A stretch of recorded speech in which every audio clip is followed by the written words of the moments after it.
Halo, selamat datang di bacaan hari ini, hari Kamis, tanggal 10 November tahun 2022. Selamat datang di bacaan harian, bacaan umum untuk semua zodiak. Ambilannya jika resonate, silakan lihat description box di bawah video ini untuk rangkuman bacaan hari ini. Kalau kita melihat chart hari ini, yang pertama kita lihat ada dua segitiga yang merah, warnanya lebih menonjol. Itu adalah T-square dengan focal pointnya Saturnus, dengan kakinya Uranus, dan matahari yang conjunction dengan Merkurius. Itu kalau bisa secara singkat adalah ketika ada tarik-menarik antara kebutuhan untuk berubah dan pilihan bahwa kalau harus berubah itu harus ada alasan yang jelas. Matahari dengan Merkuriusnya, apalagi dekat dengan Venus. Jadi kalau mau membuat perubahan, yakin ini akan membawa pada satu kebaikan. Nah, karena focal pointnya adalah Saturnus, maka kemudian selalu dikembalikan ke aturan. Kenapa? Aturan itu kan ada sampai ke titik aturan, itu kan ada alasannya. Dia juga sudah melewati proses yang panjang, kenapa ini dianggap lebih baik, dan oleh sebab itu harus merujuk ke sana. Tapi karena T-square, untuk melihat bahwa aturannya itu juga sudah dengan mudah diikuti, itu juga enggak terjadi karena T-square, karena tension, ya, merah warnanya. Transitnya adalah transit yang tension. Itu satu, segitiga yang pertama sebagai latar belakang. Segitiga yang kedua adalah Grand Trine. Kalau Grand Trine itu kita lihat dia di elemen apa, ini jelas elemen air, dan pesertanya adalah Venus, Lilith, dan Neptunus. Venus dan Lilith itu sebenarnya dua energi feminin yang satu menonjol cantik, yang satu cantik tapi diisolasi, dikesampingkan, orang tidak ngereken gitu ya. Ini Trine, jadi sebenarnya dua energi feminin ini sekarang bisa berjalan bersamaan. Kenapa? Karena memang ini nggak ada sesuatu yang harus diperdebatkan. Perkara di luar itu punya konsep yang berbeda tentang peran perempuan, karena biasanya peran gender laki perempuan itu kan ada stereotipnya. Nah, stereotip yang baik-baik itu Venus, stereotip yang keren juga tetapi lo kok gitu itu adalah Lilith. Tapi karena ini trine, berarti kan ini energinya harmonis, bahwa nggak ada konflik harusnya. Apapun, semua dirangkum, dan apalagi ini juga trine dengan Neptunus, di mana Neptunus punya kemampuan merangkum dari semua sudut pandang. Jadi itu adalah hal yang positif ketika ada pertentangan, kembali yang segitiga merah, ketika ada pertentangan, ini mau berubah apa enggak? Kalau berubah apakah akan membawa kebaikan atau tidak? Lihat aturan-aturannya, ternyata memang masih harus dikaji lagi. Tapi dari kedua belah pihak itu bisa mencari titik tengah. Itu kerennya di situ. Dan kalau kita lihat di sini bulan ada di Gemini 8 derajat 30 menit, ini membuat square dengan Juno. Karena square berarti kan dia tension. Juno adalah tentang perjanjian, kesepakatan, dan ini termasuk kesepakatan yang gender tadi, berbasis gender, laki perempuan, peran dominan, resipien, peran leadership dan pengaturan. Tapi square, karena square, maka kita merasa bahwa untuk memadukan dua sisi tersebut kind of difficult gitu ya, agak sukar. Itu yang dilihat dari chart pada hari ini. Kita datang sampai pada bulan yang square dengan Juno tampaknya terlihat di tengah ini, ya, cincin tadi. Dan saya udah pernah cerita bedanya gambar cincin sama gambar surat, dua-duanya tentang agreement. Kalau yang cincin adalah a matter of the heart gitu ya. Kalau surat itu biasanya kesepakatan yang basisnya logika ya. Itu menurut saya. Setiap kartu ada gambarnya dan tidak ada tulisannya. Kenapa? Karena itu kembali kepada siapa yang ingin menginterpretasikan dan bagaimana feeling yang dirasakan oleh pembacanya. Jadi kalau teman-teman udah terbiasa ikut melihat dan membaca, maka teman-teman sebenarnya sangat-sangat entitled untuk merasakan sendiri apa itu artinya gitu ya. Di luar dari apa yang saya ucapkan, it can be interpreted in so many ways ya. Dan kalau dari saya, dari sudut pandang saya, ini adalah ketika pesan datang, dan tadi kan matahari conjunction dengan Merkurius, artinya memang pada saat ini pesan komunikasi itu sangat penting karena membawa kita pada kesepakatan yang a matter of the heart. We are willing to do something because of our passion gitu ya. Dan ini sampai pada sebuah hubungan dengan kasih dan sayang, di mana hubungan itu didasari oleh kebutuhan untuk berbaik hati. Berbaik hati tidak hanya cinta seksual ya, cinta romantik bukan. Kalau saya melihatnya seperti itu. Jadi itu Lenormandnya keren banget menurut aku yang muncul. Dan di sini soul retrieval. Retrieval itu kan mengambil kembali, pernah hilang tapi diambil kembali.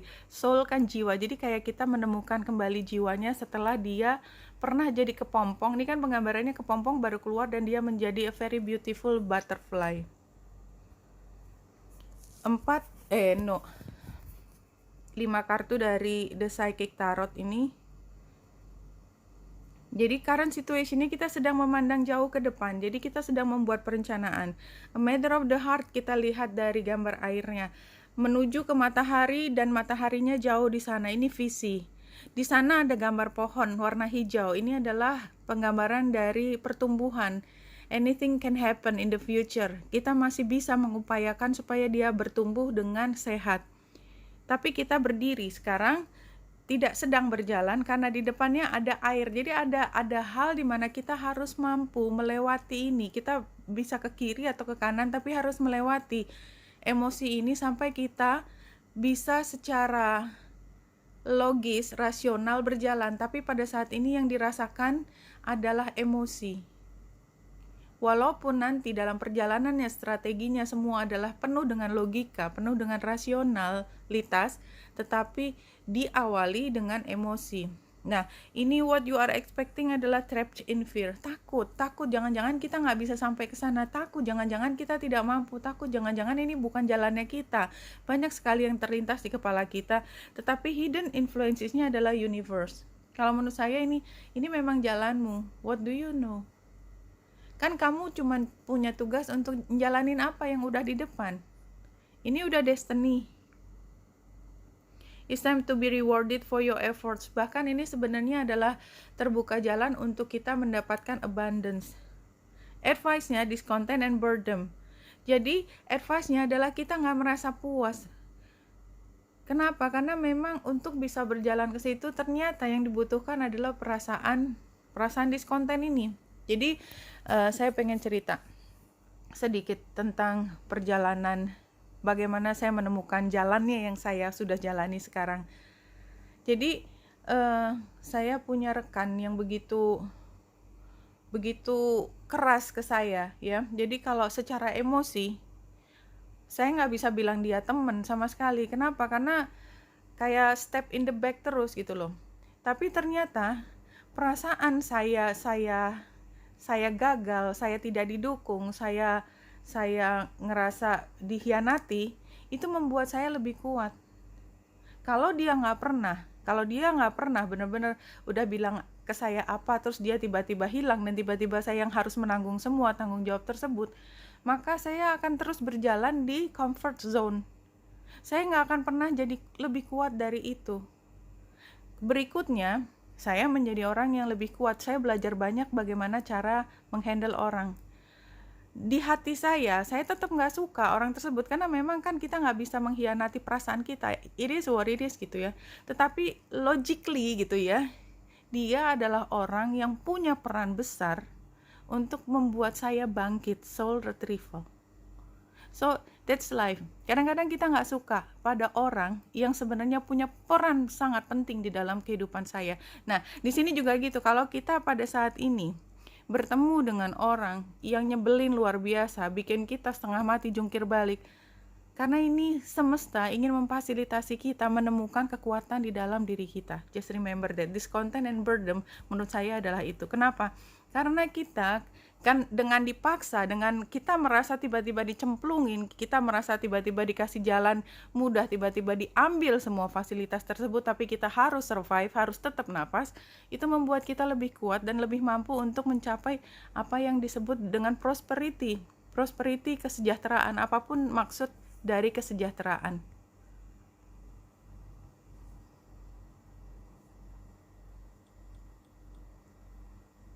Oke. Temperance, the Emperor, the Star. Combining, creating, compromise, ini sama dengan gambar cincinnya tadi ya. Jadi kita tuh sebenarnya mencoba untuk menemukan satu jawaban dari beberapa pihak yang saat ini belum bisa ketemu. Karena kita ingin membuat rencana jangka panjang, tetapi karena dia challenge, kayaknya boro-boro jangka panjang, jangka pendek aja kita masih jungkir balik gitu. Advice-nya adalah hope without action. Kita tunggu aja, kita tunggu perkembangannya, karena memang ini hal yang sangat delicate menurut saya ya. Kita memang butuh untuk punya inisiatif banyak gitu, kita butuh untuk segera ingin menyatakan sesuatu, tetapi kita ternyata berada di dalam jungle, dimana kita nggak ngerti setiap sudutnya itu ada apa, ada gelap kiri kanan yang kita belum tahu. So stay still, be safe first ya, be safe, just survive for today. Kemudian ini outcome-nya power. See, kita tuh sedang diarahkan pada kewenangan kita, kekuatan kita, kemampuan kita untuk mengendalikan sesuatu. Tapi pada saat ini masih ada kekuatan lain yang harus dipadukan. Dan itu kalau kita tidak berhasil melewati masa perpaduan ini, maka kita akan berabe. Tetapi caranya kita supaya bisa memadukan adalah sabar. Sabar, stay still, belajar dari situasi. There is so much things you need to learn about, ya, banyak yang harus dipelajari pada saat ini. So jangan terburu-buru ya, pelajari dulu situasinya. Itu pesannya yang saya tangkap seperti itu. Dan bacaan ini ditutup dengan live a life without hatred. Yep. Live a life with only love, then you will create the world you've always dreamed of. Ini tadi karena saya udah pernah sebutkan teman tanda petik saya yang saya nggak bisa sebut teman yang konvensional dalam keseharian kita, itu temen lu tuh kan. Biasanya kita kalau nggak suka ke orang kan kita langsung lempar gitu, tuh temen lu tuh, bukan temen gue gitu kan. Biasanya kan sering begitu. Tetapi itu kan menunjukkan bahwa kita nggak suka dan ada mungkin rasa hatred. Nah, di bacaan ini seperti kalau saya sudah sadar, saya udah di titik di mana saya sadar bahwa orang-orang yang pernah menekan saya, yang pernah mengkhianati saya, mereka adalah pahlawan hidup saya karena dia membuat saya sadar tentang kekuatan saya. Dan kalau saya sudah sadar itu, seharusnya saya juga tidak membenci mereka. Saya harus berterima kasih pada semesta, pada mereka sebagai alat untuk membangunkan bagian dari diri saya yang belum disentuh, yang kalau dia sampai dibangunkan dan retrieve dari jiwa saya yang masih unconscious, itu kan rugi banget gitu loh. Ya, jadi live a life without hatred menurut saya itu artinya live a life with only love. Jadi semua yang kita cintai, kita bergerak dengan penuh cinta, dan kemampuan belajar kita akan berkali lipat kalau kita melakukannya semua dengan cinta. Cinta itu adalah voluntary, kerelaan hati untuk belajar, untuk melakukan sesuatu. Maka yang kita dapat juga semua datang dengan kerelaan kepada kita. Tidak ada orang yang ngutangin kita tanda petik. Jadi kita menggunakan semua kenyamanan bukan hutang. Kita harus bayar pada satu saat, tetapi memang diberikan kepada kita. Then you will create the world you've always dreamed of.